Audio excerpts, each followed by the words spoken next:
The conversation topic is if I'm a first-time founder. Mm-hmm. Okay.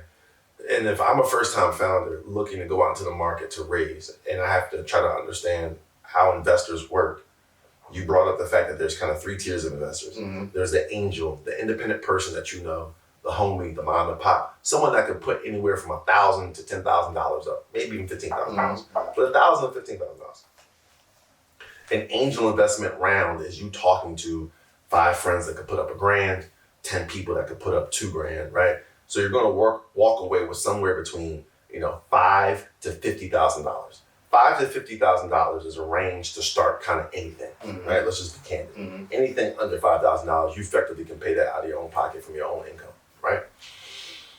So if you had that $5,000 to $50,000 range of an angel investor, you're talking to them, and you kind of are talking to them only from 2 different directions. I have a brick and mortar business that is something tangible that you can show up to that makes money, or I have this technology business that I'm going to effectively sell. It's a product or a service. Most often, the mom and pop friends in your circle that can put anywhere from $1,000 to $10,000 up, where the dollar amount is $5,000 to $50,000, that isn't for tech. That's for brick and mortar. Mm-hmm. That's the kid that wants to start the tangible business, the donut shop, the car wash, the bodega. Right. If you're talking about over $50,000 from an angel investor, that's usually technology. That's someone that puts money into early stage digital services or technology, software. Speaking from that perspective, if I'm trying to get an angel investor and I'm a technology founder, my validation, number 1, is I have to be a full-time committed founder with a very clear thesis that's supported by having a customer that pays me. Net, right? The second tier of investor is not angel, so the individual that writes small checks. It's someone that's kind of mid-tier. They can write a check that's usually 6 figures up to $1 million, and they work professionally for a VC firm, but they focus on early stage. They do seed or pre-seed.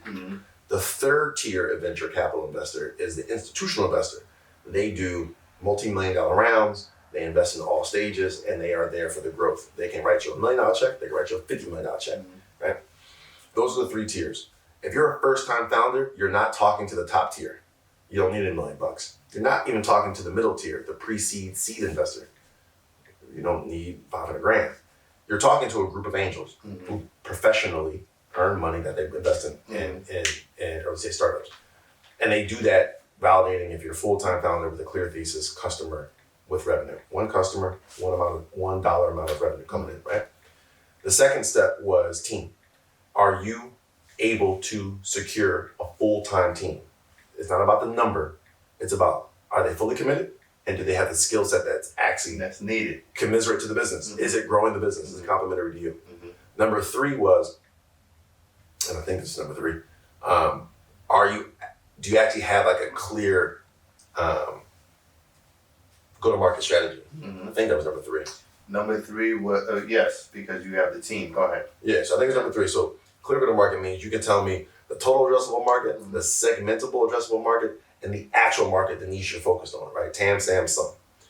Is that super crystal clear?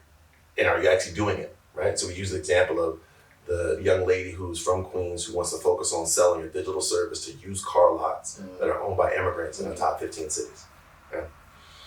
If she has gotten 10 used car lots across 3 cities, that's validation. She's validated her go-to-market strategy, but she had to start with it. So 3 was having a go-to-market strategy. 4 was actually starting it, I think. Execution. And executing on the go-to-market, meaning you're proving it. And 5 is product market fit. Right. The definition would be... we broke down the definition, but 5 was more like it's market validation.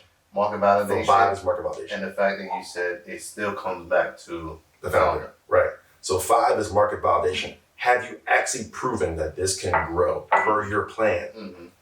And the market is tough, working against you.